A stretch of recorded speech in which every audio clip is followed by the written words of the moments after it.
¿Vale la pena especializarse? ¿Vale la pena pasar 3 a 5 años con una carga importante de esfuerzo, de trabajo, de sacrificio para ser algo más que un médico general?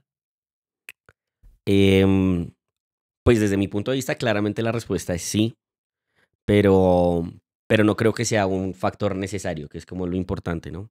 Normalmente cuando nosotros estudiamos, y yo creo que todavía cuando la gente estudia, lo forman a uno mucho pensando es en qué va a hacer, qué va a hacer después, qué va a hacer después, y normalmente eso lo asocian únicamente con una especialidad médica. Y creo que como hemos hablado, hay muchas otras rutas y otros caminos que uno podría tomar. Entonces yo creo que vale la pena sí, si eso es lo que usted quiere, pero no es necesario para, no sé, lograr algo en la medicina. Creo que ahí somos ejemplos los dos de que uno puede lograr diferentes cosas, estar bien, estar feliz, vivir bien, cogiendo caminos completamente diferentes, pero relacionados con la misma carrera que es la medicina. Pero si definitivamente a lo que uno le gusta es ejercer la medicina y dedicarse a la misma, yo creo que sí vale la pena especializarse. ¿Por qué no quedarse como médico general practicándola, que sería como la contraparte, si uno quiere ejercer medicina? En mi opinión es porque es muy difícil ser un muy buen médico general. Es muy difícil. Porque pues uno tiene que saber de todo. Y a uno normalmente, es rara las personas que sí son así, normalmente no le gusta todo. Entonces, dedicarse toda la vida a estar viendo cosas o haciendo cosas que a uno no le gustan, cuando por esos 3 5 años de esfuerzo uno puede llegar a un punto en donde se dedica a lo que sí definitivamente le gusta. En mi caso, por ejemplo, medicina interna, que sé que voy a ser feliz dedicándome a eso, vale completamente la pena. Pero entonces depende de eso. ¿Usted a qué se quiere dedicar? Y si quiere ejercer la medicina, si está dispuesto no a estar viendo toda la medicina todo el tiempo o si más bien prefiere dedicarse a solo una cosa, que creo yo que es como lo mejor. Ok, me gusta esa respuesta como para comenzar el podcast. Hoy, para los que no se dieron cuenta por el título, pues vamos a hablar de un poquito de la experiencia de Andy en la residencia en medicina interna. Lo bueno, lo malo, lo feo, las dificultades, lo que pudo haber sido distinto. Y la primera pregunta, como para recapitular, ya la hemos hablado antes en unos podcasts, pero pues brevemente, o de pronto con un poquito más de perspectiva, ya teniendo más datos. Si alguien, por ejemplo, se está preguntando, ¿será que me quedo en Colombia? ¿Qué lo llevó a tomar esa decisión de quedarse aquí en vez de, por ejemplo, irse a otro país, España, Inglaterra, Estados Unidos? Hay un montón. Creo que nuevamente va de la mano de las prioridades que uno tenga, ¿no? Y de cómo quiere uno vivir su vida, porque pues tomar la decisión de hacer la residencia acá o afuera no es solo hacer la residencia, sino normalmente pues, ¿qué va a hacer usted después de eso? ¿Se va a quedar viviendo allá? ¿Va a volver? ¿Dónde quiere vivir? ¿Dónde quiere tener una familia y demás? Mm, y digamos que poniendo todo eso en perspectiva, para mí era mucho más importante como la tranquilidad que tenía quedándome acá. Me gusta ir acá, me gusta la cultura de acá, tenía cerca a mi familia, tenía cerca a todos mis amigos. Tampoco me tocaba ponerme a hacer procesos adicionales para entrar a una residencia, sino simplemente aplicar. Y por eso, pues digamos que tomé la decisión de Colombia y me parece que no me arrepiento ni nada por el estilo. No, me fascina realmente la medicina acá y el vivir acá. Y pues me gustaría vivir acá el resto de mi vida. Pero, pero pues creo que el mensaje importante es, si alguien se está haciendo esa pregunta, es tomar la decisión. Creo que lo hemos mencionado antes, pero es demasiado importante que uno desde el inicio diga, ¿qué quiero hacer? ¿Me voy a quedar acá o me voy a ir afuera? Y para eso pues tiene que explorar las posibilidades que hay. Casi siempre uno mira, no sé, por ejemplo, Estados Unidos, ¿cierto? España, son como las que más son conocidas, pero pues existen muchas otras posibilidades. De hecho, hoy nos está patrocinando el podcast una empresa con la que he venido trabajando hace unos meses que se llama MedProcesos, que ayuda a la gente a irse a Argentina, que es un país que normalmente uno como que no tiene en el radar. Sí, es que de hecho yo, pues ahorita que estamos hablando de eso antes de iniciar el podcast, me pareció muy interesante porque definitivamente hay muchos países que uno muchas veces ni siquiera considera. Y hubo bastantes cosas interesantes. Hablamos un poquito como, para los que no saben, como de algunos de los, por lo menos, pros de considerar Argentina. Sí, claro. Pues digamos que creo que son varios, pero los más importantes o los que a mí más me sorprendieron también cuando conocí todo este proceso, em, es que en primer lugar uno compite de igual a igual con el argentino, ¿no? No es como, por ejemplo, en el MIR que hay un porcentaje específico para extracomunitarios, sino que es de tú a tú. Eso me parece muy importante porque si no estoy mal, por ejemplo, en España es el 4%. Entonces uno Lo acaban puede... de subir a 10, pero igual sigue siendo bueno, pero igual pequeño. sigue siendo muy poquito. Entonces uno puede ser muy bueno, mejor que un montón de los que están compitiendo allá, pero uno siempre va a pelearse por ese espacio. Entonces eso me pareció muy interesante. Lo otro que ahorita mencionamos antes era la parte de los cupos. Eso también me gustó. Sí, digamos que tienen muchísimos cupos, al igual que en la medicina en todo el mundo, pues van a ser más peleados los de las especialidades más competitivas. Pero las especialidades como generales, por ejemplo, no sé, pediatría o cosas por el estilo, hay veces que incluso ni siquiera se llenan los cupos, porque hay demasiados. Y nuevamente, al igual que en todos los países del mundo, hay cupos en excelentes hospitales y en hospitales no tan buenos, pero ahí viene el otro beneficio y es que es netamente meritocrático, o sea, usted saca un buen puntaje y asegura su puesto. No depende de nada adicional, únicamente depende del examen, lo cual creo que también es un plus importante cuando uno está pensando en irse a otro lado.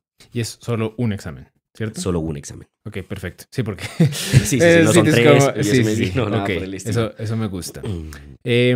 ¿Algo más que la gente debería saber de especializarse en Argentina? Yo diría que lo otro importante es la parte del pago, ¿no? Que es como el otro pero que uno casi siempre tiene cuando piensa en quedarse o no en Colombia. Que acá las matrículas son carísimas, demás. Si bien nos pagan el neto es negativo. Allá sí hay algunas universidades que tienen costo, pero el pago y todo lo demás hacen que el neto sea positivo y que sea suficiente para vivir. Entonces, pues uno igual a fin de cuentas va a estar trabajando y pudiendo no endeudarse mientras se especializa, lo cual me parece un plus pues también como importante a considerar.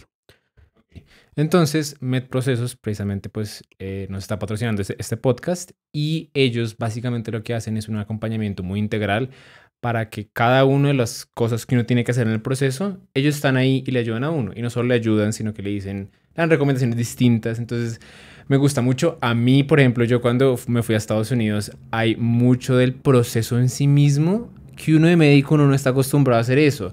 Cosas legales, administrativas, papeleo, y uno no da pie con bola muchas veces. Entonces, me parece muy interesante.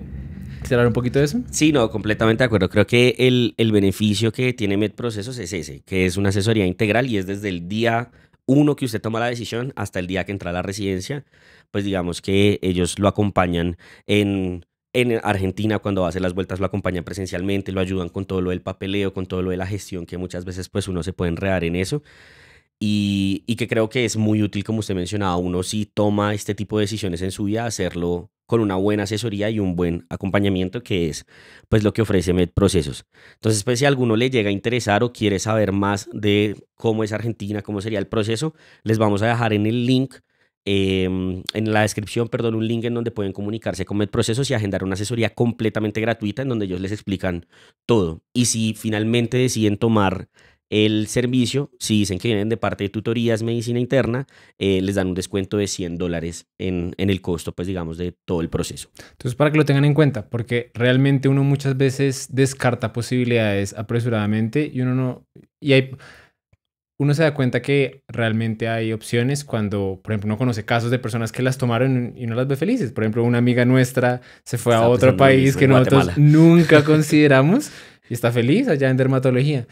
Entonces, pues ya saben, si les interesa, si están en el proceso de aplicar una residencia, lo intentaron aquí en Colombia y quieren ver otras posibilidades o en cualquier otro país y les interesa Argentina, pues ahí utilicen el link en la descripción para averiguar más información y comenzar el proceso si se les interesa. ¿Listo? Ahora sí continuemos con la parte de la historia. Entonces, decidió Colombia. En la parte como de, si a alguien le interesa como saber cómo se preparó, qué utilizó para estudiar, el examen de la Javeriana, todo eso, pues ya tenemos un podcast al respecto. ¿Hay alguna cosa que le gustaría como resaltar de eso? Creo que pues he tenido la oportunidad de acompañar a muchas personas que también se empezaron a presentar a la Javeriana después de que yo pasé. Y creo que el mensaje grande es que uno siempre tiene que buscar qué cosas lo hacen diferente para destacarlas en la entrevista. Para prepararse para el examen hay 80.000 formas de hacerlo y pues cada uno encuentra la suya, pero para la entrevista sí me parece súper importante uno tener claro cuáles son esos factores que lo hacen a uno diferente, que muchas veces no tienen nada que ver con la medicina, pero lo hacen diferente y hacen que se acuerden de usted. Entonces para mí eso es como lo primordial en el momento de ya pasé a la entrevista, cómo me destaco en la entrevista para poder pasar. ¿Has escuchado alguna historia de eso? Yo me acuerdo que en ese podcast de hace muchos años me contó de alguien que le gustaba hacer como ciclismo, creo que era. Y no me acuerdo si sí le gustaba de verdad o no le No, gustaba. no le gustaba de verdad y lo dijo como por decir, empezaron así, que cicla tiene. Que cicla tiene. Y cómo hace esto, y yo no sé qué. No, lo importante es ser completamente honesto, ¿no? Pero sí hay una historia de un residente pues más pequeño mío en la Javeriana. Me acuerdo mucho que estábamos en un congreso en Cartagena con el director pues de nosotros, de los residentes. Y él nos decía eso, como uno muchas veces en las entrevistas pues las respuestas suelen ser tan genéricas que uno no se acuerda de las personas. Pero hay ciertas cosas que dicen las personas que uno dice, uff, de acuerdo. Y él decía mucho, por ejemplo, que hay un residente pues, que está en la Javeriana, que él es músico, David Corredor, no sé si lo conoció.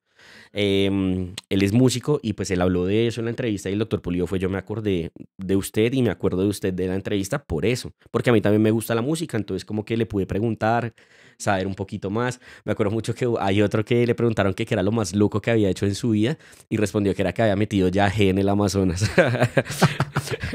Pero de una u otra forma, los profes se acordaron claramente de eso. Entonces el profe fue como el del yagé.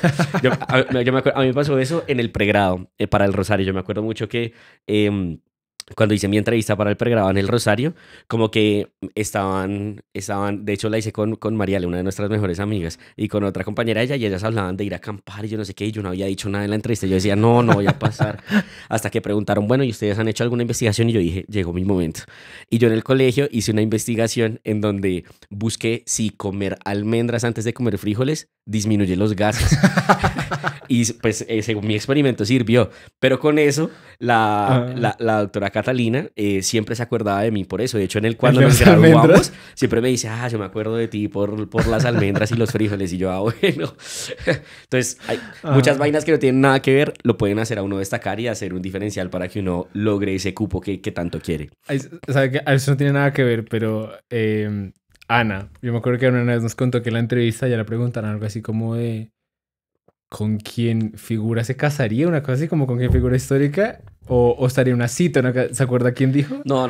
Dijo como... es que me acuerdo que dijo como alguien de 80 años, una cosa así. Pero el punto es eso, o sea, esas pequeñas cositas lo hace el ser genuino. Ajá. Y el uno saber en qué cosas es bueno, puede que sean ese diferencial para que uno entre. Sí, eso es verdad. Y también... un punto que yo pondría ahí es que si genuinamente la personalidad de uno chocaría mucho con los que lo están entrevistando, probablemente no es el sitio para uno. Entonces, lo mejor es mostrarse uno tal cual es, decir las cosas que uno genuinamente le gustan, las que no, como dar su opinión, porque si no luego... Claro, de acuerdo. Sí. Es un mal presagio para lo que vendría a futuro.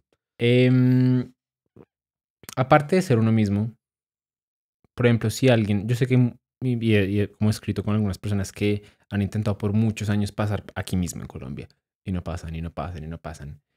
¿Qué aspectos clave, 1 o 2, podrían intentar mejorar para subir sus chances de pasar? Yo diría 1, normalmente cuando veo que las personas tienen como todo eso, hay gente que le ayuda a uno a prepararse a entrevistas. Yo nunca usé eso, pero creo que si uno está como en ese estancado en ese proceso donde mucha gente que hace eso, el problema es que pasa los exámenes pero no la entrevista pasa, yo le diría busque a alguien que lo prepare para eso, porque he visto que eso sí definitivamente mejora mucho, porque el simple hecho de usted cómo responde las preguntas para, pues que ahí siempre en esos procesos hay un psicólogo o un psiquiatra ahí acompañando, varía mucho la forma en que ellos pueden percibir lo que usted respondió. Entonces yo diría que número 1 sería eso. Y número 2 es que no se cierre a otras posibilidades, que hay siempre que la gente cuando está estancada es porque está estancada en el mismo programa. Y es porque yo quiero ahí. Y no, fíjese que a veces la vida le muestra a uno que uno debería estar en otro lado. Yo juré todo el tiempo que iba a ser rosarista y vea, terminé en la Javeriana y fue lo mejor que me pudo haber pasado. Conozco otros casos, por ejemplo, una compañera nuestra que era urología. Primera vez que se presentó a gineco, pasó. Ya lleva 1 año en gineco y está completamente feliz. Y ella no es como que se presentó a gineco de descarte, sino que siempre le había gustado gineco, pero decía no, urología por calidad de vida. Y fíjese que al final de cuentas lo que más le gustó fue como lo que prevaleció y ahorita está muy feliz. Entonces yo diría como no cerrarse como a las otras posibilidades que pueden haber. Ok, me gusta. ¿Qué fue lo más difícil de la residencia?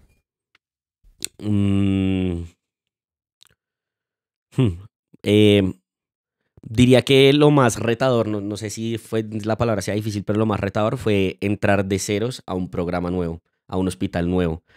Eh, Porque claro, si no sé, hubiera hecho la residencia en donde hicimos el pregrado, pues hubiera conocido a todo el mundo, conocía el sistema, llegaba en cierto modo con cancha. Aquí no, aquí yo no conocía absolutamente a nadie, llegué de ceros. Creo que eso fue retador, pero a la vez fue muy constructivo. El hecho de usted contrastar dos escuelas, contrastar dos formas de enseñanza, hace que usted adopte ciertas cosas de uno u otro lado y ejerza como, llegue como a la conclusión de lo que usted cree que es mejor. Yo diría que eso fue como lo más retador. Ok. Hay que hablar de esto. Vamos a hacer un podcast ya específico al respecto, como dando nuestra opinión, pero solo para dejar el precedente. Maltrato. Digamos que tuve la fortuna de, de no sufrir, pues digamos, como nada de maltrato o algo por el estilo en mi residencia. Yo no lo sabía cuando entré a la Javeriana, yo me fui a la Javeriana de cabeza sin saber muy bien, pero cuando entré, y desde el momento en que uno entra se da cuenta que es un programa muy diferente a lo que uno usualmente está acostumbrado, digamos como en otros programas, en el sentido de que siempre tuve posturno, en todas las rotaciones salía a las 4 o 5 de la tarde, era muy raro salir de noche, o sea, siempre salíamos con luz de día, eso era Que eso es algo muy sí, valioso. eso Uno es habla algo con muy otros valioso. residentes de otros programas y es Mm, como todo el tiempo están en el hospital y salen a mm. las 10 de la noche, 8 de la noche. Digamos que yo nunca salía a esas horas de una rotación. Casi siempre a las 4 de la tarde uno estaba saliendo. Y también casi siempre la llegada era 6 o 7 de la mañana. Solo los 4 meses de piso son los meses que uno llega más temprano. Pero de resto, siempre a 6 7 de la mañana. Y hay espacios protegidos, académicos, de descanso, etcétera.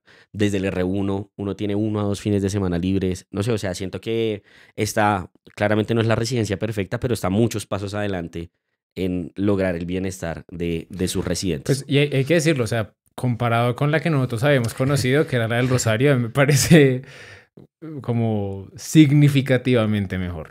En términos de bienestar, sí, Mm. digamos que por eso cuando mucha gente me preguntaba que entre las dos facultades, ¿cuál recomendaría?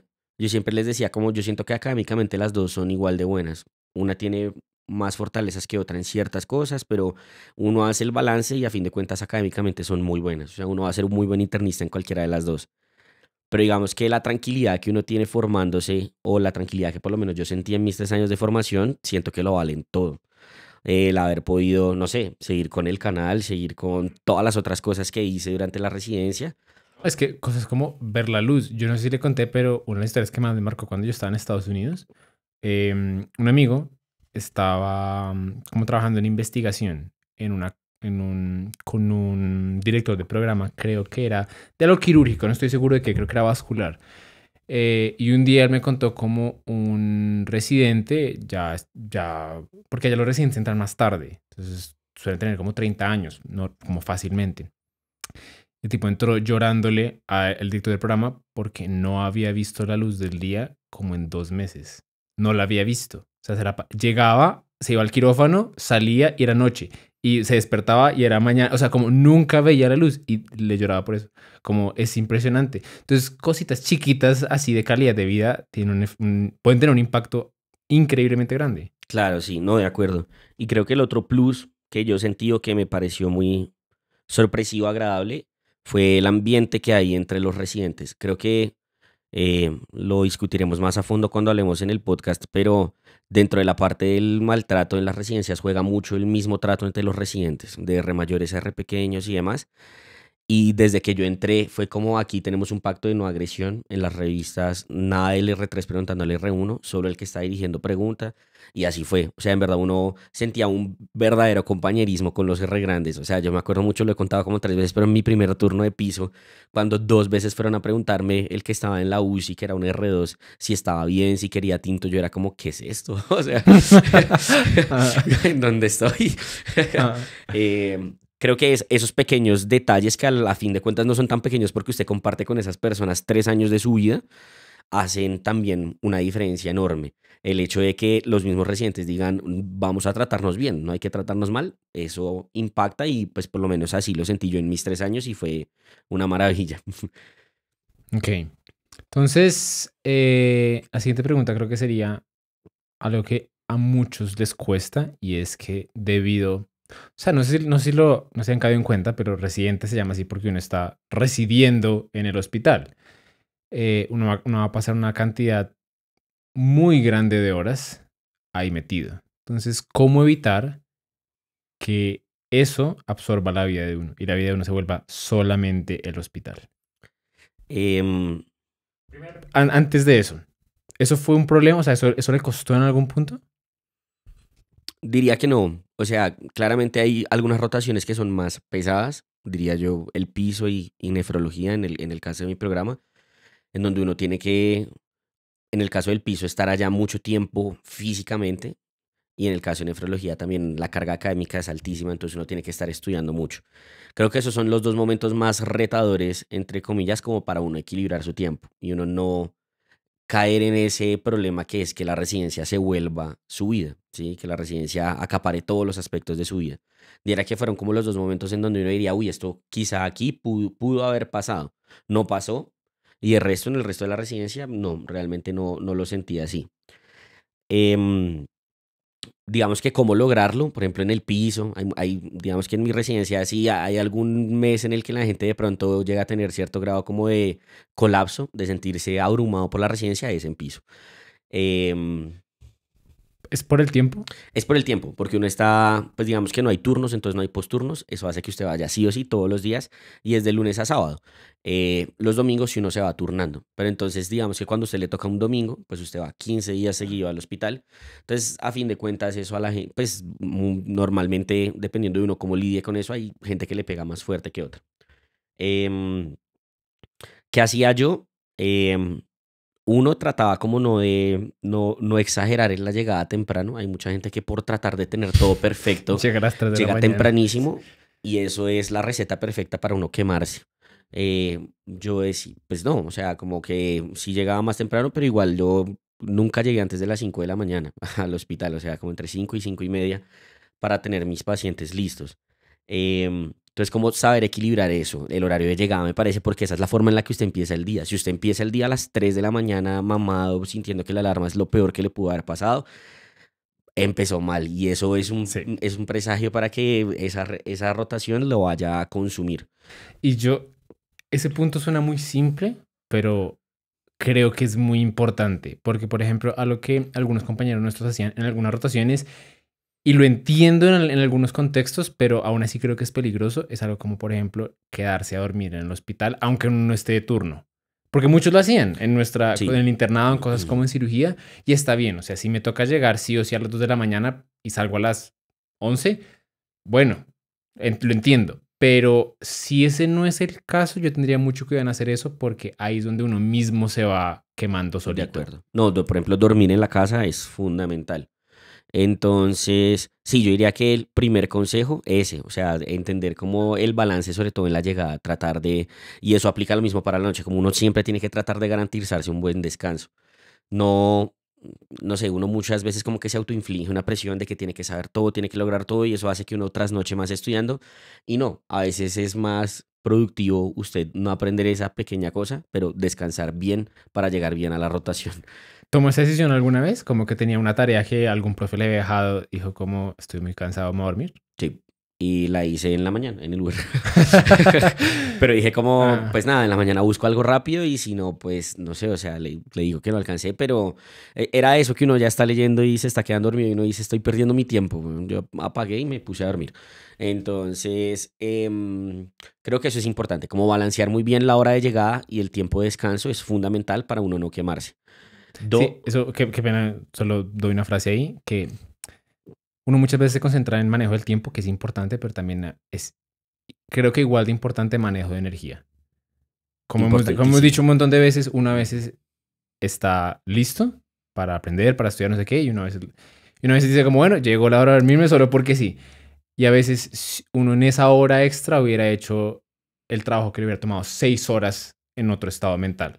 Entonces, ese creo que también es una habilidad importante desarrollar. Sí, completamente de acuerdo. Entonces diría que eso en primer lugar. En segundo lugar es entender que uno pues no se las va a saber todas. Sí, eso literalmente la medicina es lo de entre más sé, menos sé. Uno busca y busca y busca y sale más y más y más y más y es imposible llegar a saber todo eso. Creo que yo en cierto modo siento que cometí ese error al inicio, que lo vamos a hablar más adelante, pero como que me acuerdo que en las primeras rotaciones trataba de leer todo para todas las revisiones y luego, muy en parte influenciado por la decisión de que no iba a hacer ninguna supraespecialidad, dije como no, o sea, voy a estudiar lo que verdaderamente como que necesito, profundizar en lo que más me guste, pero no voy a tratar de ser un experto en todo. Y eso también sirvió mucho para uno aliviar las cargas, digamos, como académicas, como eso también ayuda. Entonces, como si no pretender saber todo de todos. Si uno no, Si se hubiera querido súper especializar, que ahorita vamos a hablar de eso, ahí sí hubiera seguido, como... yo creo que igual me hubiera dado cuenta que no. Yo creo que igual me hubiera dado cuenta que no, lo hubiera hecho en lo que me hubiera decidido especializar. Como que ahí sí me hubiera como ultra enfocado y ese tipo de cosas. Pero de resto, creería que no. Creo que igual como hacia la mitad del primer año fue que dije como, pues no, o sea, no, no tiene sentido. Porque además leo tantas cosas que se me olvidan. No, sí, o sea, como que es abarcar un montón, pero apretar poco, como Sí. dicen. Entonces, siento que eso es súper importante. Balancear ese nivel de qué tanto tengo realmente que saber de esto y estudiar de esto. Sería mi segundo consejo. Y mi tercer consejo, que creo que es vital, es pues uno no dejar de hacer las cosas que le gustan, ¿no? O sea, en los tiempos libres. O sea, o más bien, respetar un tiempo, dejar un tiempo para usted hacer disfrute de las cosas que le gustan fuera de la medicina. Me acuerdo mucho cuando entramos al programa, la que era la directora en ese momento nos dijo como la residencia tiene que ser una parte de su vida, no se puede convertir en su vida. Ustedes tienen que seguir haciendo todo lo que les gusta. Y mucha gente cuando iba a buscarla por problemas le decía a uno como la residencia tiene que ser su prioridad número 37. Primero está su vida, su familia, sus amigos, sus hobbies, su salud mental, absolutamente todo está por encima de la residencia. A veces es difícil para uno como aplicar ese mindset, digámoslo así, porque claro, uno entra a la residencia y dice, no, estoy en un puesto privilegiado que muy pocas me toca darla toda. Sí, pero pues tampoco al nivel de uno llegar a quemarse. Entonces, creo que el tercer consejo sería ese, como respetar los espacios para uno hacer las cosas que le gustan de disfrute. ¿Cómo respetar sus espacios? Entonces, ¿por qué pregunto eso? Porque estoy seguro que muchas personas dirían como, entonces voy a poner como un horario. Todos los días después de las 9 es mi hora de lo que sea. Eso, como, ¿qué opinaría un acercamiento así? No, yo diría que no, que de horario no, precisamente por lo que estábamos hablando ahorita, es de balance como de energías. Si uno le está rindiendo estudiando y está súper bien, pues esa noche tras noche un poquito más y no va a pasar nada, ¿sí? O sea, no tiene que parar porque no, ya es mi momento de disfrutar. Más porque seguramente si uno lo pone como un horario, estoy seguro que uno va a parar a las 9 y va a ser como, bueno, ¿y ahora qué? Sí, ¿ahora qué hago? ¿Y ahora qué? Yo creo que es más como de... Eso lo hemos dicho un montón acá cuando hemos hablado de manejo del tiempo, pero lo que yo hacía es lo que he hecho toda mi vida y es hacer todo apenas puedo. Todo, todo. Yo trataba de tener todo a tiempo. Si tenía una presentación en 2 semanas, yo caí siempre la semana antes ya la tenía hecha. Y entonces, ¿eso qué me permitía? Que estando en la residencia, un jueves alguien me decía, salimos a tomarnos algo y hablar un rato. Vamos, sin problemas. En un tiempo que normalmente hubiera dedicado a estudiar un jueves en la tarde, podía salir sin ningún problema a tomarme una cerveza con alguien, a salir a ver a mis papás o lo que sea.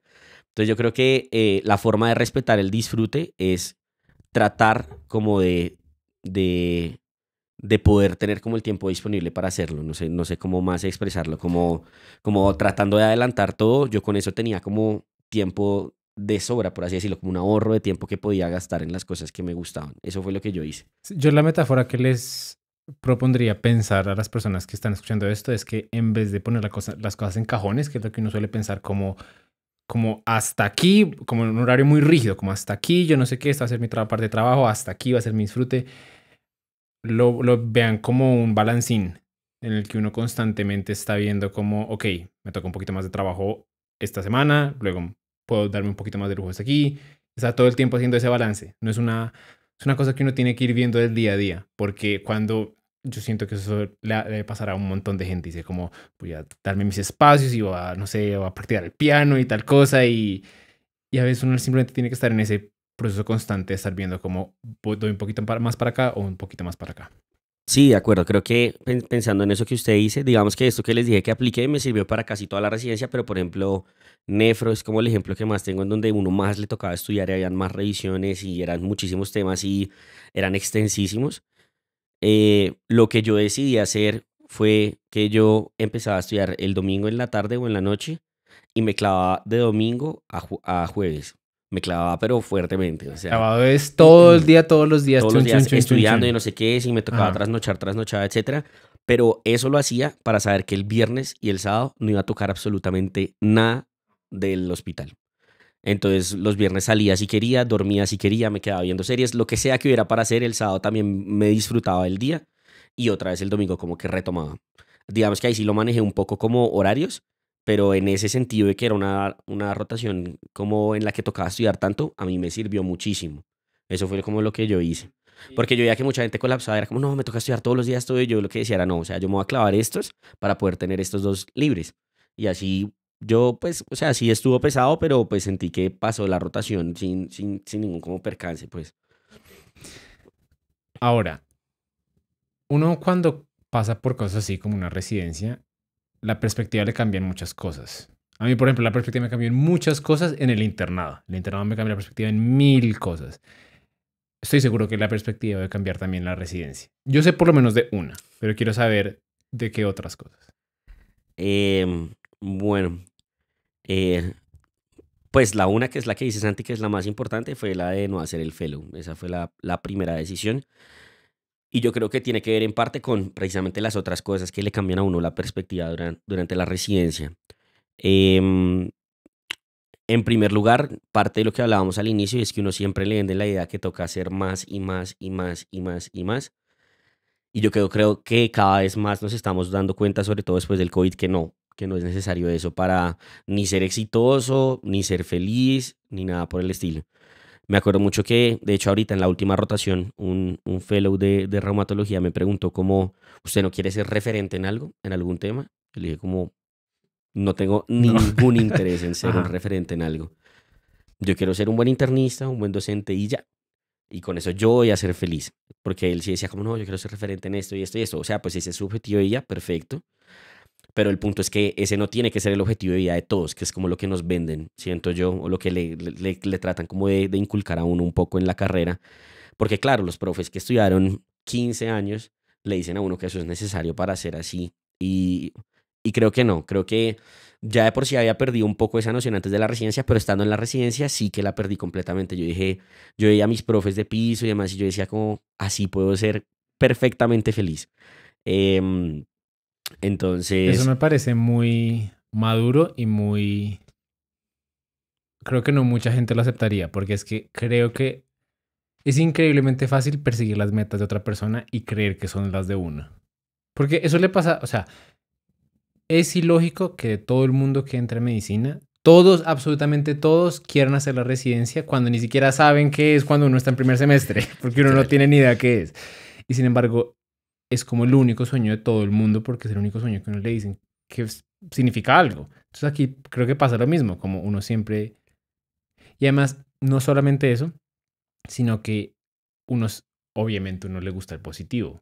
¿Quién no quisiera ser referente nacional o mundial en algo? Pero es lo que siempre hablamos, como la pregunta difícil no es si quiero esto positivo, es si estoy dispuesto a aceptar todo lo negativo que se conlleva con eso, como volver a hacer otra super especialidad, volver a pagar quién sabe cuántos millones al semestre, volver a... Como, y usted dijo como, yo estoy feliz así. Eso. Sí, creo que tal cual eso fue lo que llevó a esa decisión. Como que lo que usted dice, o sea, esos 2 años más de hacer una supraespecialidad significaban dinero, significaban tiempo, em, pero yo no veía que me fueran a significar nada más en términos de felicidad. Sí, quizá un poco en calidad de vida, sí, pero volvemos a lo mismo. ¿Estoy dispuesto a aceptar lo negativo de ser internista y de pronto tener que hacer turnos? Sí, 100%.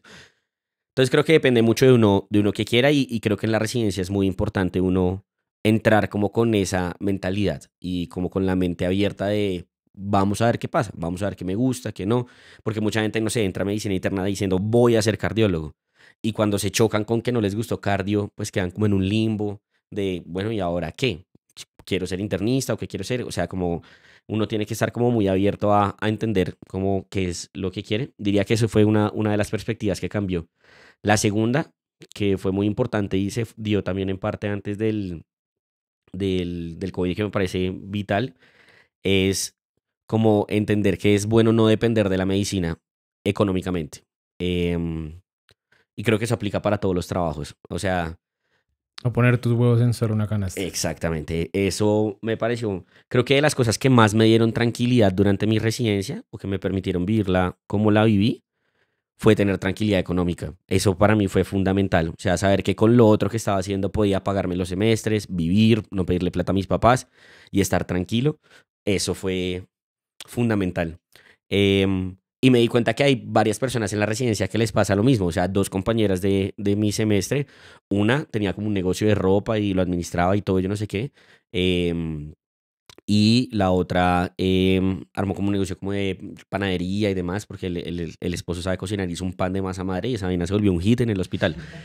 Entonces, creo que eso es importante, sobre todo porque, no sé, por ejemplo, pasa algo como lo que está pasando ahorita en Colombia. Obviamente la salud está en crisis, están echando a mucha gente y si usted depende solo de eso para vivir, la incertidumbre y el miedo que usted va a tener es tenaz. O sea, si lo echan, ¿usted qué va a hacer? Más si tiene una familia, si tiene gente de la que depende y demás.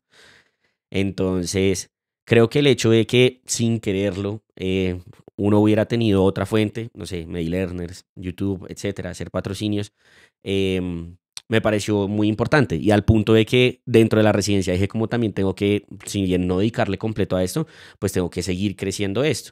Y ahorita mi sueño es ojalá ejercer la medicina por gusto y ya, y vivir de las otras cosas que tenemos. Y por eso mismo creo que, por ejemplo, ahorita que me voy a graduar, mi plan es tener un trabajo y ya. Yo solo quiero tener un trabajo para el resto del tiempo, poder dedicarme a las cosas que me gustan, pero también poder dedicarme a las otras cosas y crecerlas, el canal, etcétera, hacer más diplomados, demás. Entonces creo que eso me cambió la mentalidad. Pues para mí mi cabeza siempre había sido yo voy a ser médico y esa va a ser mi vida y voy a depender de eso 100%. Pero no depender de eso, da una tranquilidad espectacular. Y para los que no saben, el comentario de un solo trabajo es porque es que en algunos países de pronto no es así. Ah, bueno, sí. En Colombia no es para nada raro que incluso un especialista, incluso un supra especialista tenga 2 o 3 trabajos a la vez. Entonces vaya de un hospital al otro el mismo día o por lo menos en algunos días de la semana para tener 2 o 3 trabajos a la vez. Eso no es nada, nada raro. Pero a mí siempre me parecía que eso quitaba completamente la calidad de vida. Yo escuchaba a nuestros profes que les tocaba salir corriendo a las 12, que yo no sé qué, porque lo esperaban 80 calles en otro hospital. Al otro extremo de la ciudad. Literal. Yo decía como, uy, no, yo no quiero estar en esas. Sí, yo creo que calidad de vida es eso, tener un sitio al que usted llega, ese es su trabajo, sale y ya, llega a su casa y se puede desconectar, etcétera, más, que es como lo que espero lograr ahorita. Pero sí, eso me cambió la perspectiva durante la residencia y me parece como fundamental. O sea, si uno tiene la posibilidad de hacer algo adicional, de hacer algo extra, hágalo. O sea, como que no se prive solo por la residencia de hacerlo, porque pues puede dar unos frutos que uno no se espera y termina siendo algo buenísimo. Y no desestimar, porque es que mucha gente, lo que yo he visto que hacen cuando uno les recomienda esto, es que dicen como... Bueno, no sé, como los negocios típicos que uno dice como me voy a poner a vender lo que sea. Yo he visto que venden pines, he visto que se ponen... En mi experiencia, lo que más tiende a dar resultados es aquella cosa que uno o naturalmente se le da muy fácil, que uno tiene conocimiento sobre eso porque por cualquier razón o que uno le gusta mucho. Y en verdad uno puede hacer dinero con lo que uno quiera. Sí, un negocio puede montarle a todo. Desde que comencé otra vez a jugar juegos de mesa por las tardes a la semana, una vez a la semana me di cuenta, por ejemplo, que hay gente que vive de vender cartas de Yu-Gi-Oh!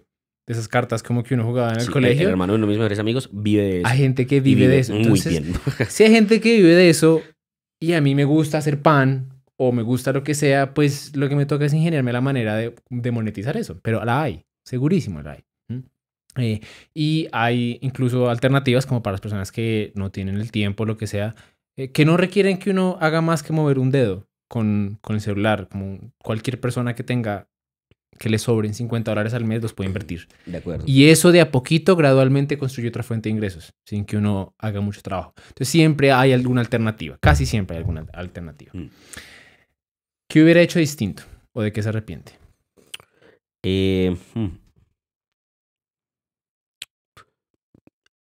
Uno, me hubiera gustado hacer una rotación afuera. Creo que lo intenté, pero no me recibieron en Medellín.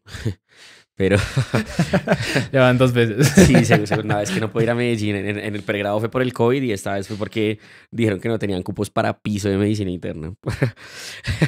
Pero bueno, entonces como que me hubiera gustado hacer una rotación afuera, sobre todo por lo que estaba hablando al inicio como de lo más retador, y es que sirve conocer otras escuelas. Yo, si algo me di cuenta fue eso, como que yo que siempre pensé que quería hacer solo Rosario, Rosario, Rosario, haber estado en dos sitios construye mucho. Y también construye mucho no solo a usted como persona académicamente, sino que uno también pues hace contactos con muchas otras personas. Sí, o sea, por ejemplo, no sé, yo me acuerdo ahorita que iba a los congresos, pues estaba con los profes del Rosario, los conocía, pero también con los de la Javeriana, y eso a fin de cuentas para la vida también sirve. O sea, el networking es de lo más de las cosas más importantes que usted puede hacer. Totalmente. Uy, totalmente. Como dato, como curioso, simplemente como para mencionarlo.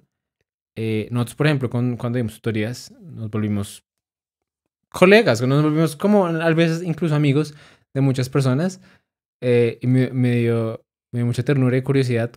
No, curiosidad no es la palabra, pero me dio mucha ternura que hace poquito me escribió una de las personas que le dimos tutorías diciéndome como, oye, mira, estaba en este trabajo, no sé qué.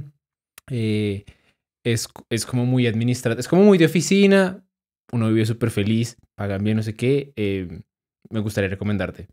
Y yo como, ¿está bien? Como eso uno no cree, pero el realmente tener contactos y como haber sido bueno con ellos y a veces uno le devuelve el favor. No, completamente de acuerdo. De hecho, pues no es un arrepentimiento mío, pero es un arrepentimiento que muchas veces tienen otros y que me parece importante mencionarlo acá. Como que mucha gente no hace eso en la residencia y es, por ejemplo, no sé, verle la importancia de ir a congresos o cosas por el estilo. Porque la gente dice, yo para qué voy a congresos si, no sé, no asisto a la mitad de las charlas o no aprendo. Y yo siempre les digo a ellos, y de hecho, los mismos directores de las asociaciones que tuve la fortuna de estar bastante involucrado en la ACMI y en el ACP, es como, sí, los congresos son las charlas, pero eso es como lo menos importante. Lo más importante es las experiencias que usted tiene allá y los contactos que usted hace allá. Entonces, por ejemplo, pues como yo fui coordinador de residentes desde primer año en adelante, pues ahorita cuando iba a los congresos en el tercer año, conozco a un montón de gente de todos los programas porque conozco a los jefes de residente de Bogotá, yo no sé qué, bla, y es muy bacano porque entonces uno llega allá e interactúa con todo el mundo, tiene un montón de cosas y eso a futuro pues también le puede servir para algo laboral. De hecho, por ejemplo, pues por eso conocí al que ahorita va a ser el nuevo presidente de la ACMI y ahí salió que yo no sé si le ha contado, pero bueno, ahorita van a abrir como un capítulo de internistas jóvenes y yo voy a coordinar eso. ¿De dónde sale eso? Pues de haber ido a los congresos, haber dicho que sí a la oportunidad de ser coordinador, etcétera, bla. Mucha gente como que sí no le dé la importancia a eso o solo lo ve como para pasear. Y sí, uno pasea y la pasa bueno, pero creo que también el conocer gente y hacer esas conexiones es fundamental. Entonces, eso me parece súper importante, que menos mal me sucedió, porque si no creo que me hubiera arrepentido bastante de eso. Mm, de resto, no sé, creo que no tengo como muchos arrepentimientos, en verdad. La pasé muy bueno. ¿Qué le hubiera gustado saber antes que se enteró durante la residencia? Em, hmm, Creo que tiene mucho que ver con lo que mencionaba que aprendí durante y es el de que uno no tiene que ser bueno en todo. Creo que entré mucho con esa mentalidad. Em, no sé si se acuerda, de hecho en el primer semestre yo subí como 80 videos al canal de endocrino y de geriatría. Eso era todo lo que había estudiado para esas rotaciones que fueron solo 3 meses de la residencia. Em, y pues quizá no era tan necesario. De hecho, quizá hubiera podido estudiar mejor otras cosas que son más comunes y son más importantes para lo que yo voy a hacer. Entonces yo diría que ese sería como lo fundamental, que uno no tiene que ser bueno en todo, uno tiene que entender que hay cosas en las que va a ser mejor que en otras, pero nuevamente va lo mismo. Usted va a tener amigos que van a ser mejor en eso que, no, que usted. Entonces usted le puede consultar a ellos y ellos le consultarán a usted para las otras cosas. Diría que eso, diría que eso. Ok. ¿Y qué sigue ahora? Bueno, trabajar, buscar trabajo de internista. Ajá. Pues digamos que ahorita voy a viajar como para celebrar. Después de eso, buscar trabajo. Sí o sí en un hospital universitario, eso es lo que tengo claro. digamos que volvemos a lo mismo, como tengo la fortuna de no tener que salir a trabajar con afán por algo económico, quiero darme el tiempo de buscar un buen trabajo, un sitio en donde yo diga es un hospital universitario y me gusta. O sea, sí o sí quiero tener como estudiantes. Quiero hacer maestría en docencia, pero como el otro año, yo creo, estos 6 meses como descansar en ese sentido como académico. Y nada, lo que le conté de ser coordinador de internistas jóvenes de la ACMI, no sé muy bien qué voy a hacer ahí, porque eso es nuevo, pero pues vamos a ver, igual eso. Y también quiero como ahondar mucho y me gustaría explorar mucho la parte de ser speaker. Eso me parece muy chévere. Muy chévere porque es básicamente lo que hacemos, ir a dar charlas, que es lo que he hecho durante toda mi residencia, pero pues pago. Entonces, esa parte también me gustaría como ver si se puede explotar. Diría que eso, en términos académicos y personales, nada, ya descansar y disfrutar la vida, ya es tiempo. Y también subirse unos buenos videos aquí al canal. Claramente. No, sí, digamos que hablaba eso con mis amigos y con mi familia que día y es la primera vez desde que entré al colegio que voy a dejar de ser estudiante. Entonces, porque yo hice el colegio, entré de una medicina, luego llegó el COVID y a los 8 meses era residente. Entonces nunca, no he ejercido mi papel de adulto de trabajar, de no sé qué, de uno tener un horario laboral y ya, no estar con un horario académico de revisiones y eso. Entonces quiero gozarme como esa etapa, quiero vivirla bien, disfrutarla y saber que puedo dedicarme a las cosas que me gustan, el trabajo, el canal, las otras cosas que me gusta hacer. Listo. Si tienen alguna pregunta, déjenla abajo en los comentarios. ¿Vamos a decir algo más? Sí, que pues como lo que hablamos del maltrato, como la idea es hacer un podcast de eso, si quieren dejar cualquier comentario, opinión, Sí. pues las pedimos por Instagram, pero también yo sé que hay gente que solo nos sigue por acá, las pueden dejar en los comentarios para nosotros tener todas las herramientas de lo que hablaremos en ese podcast. Listo. Eso es todo por ahora. Muchas gracias por vernos.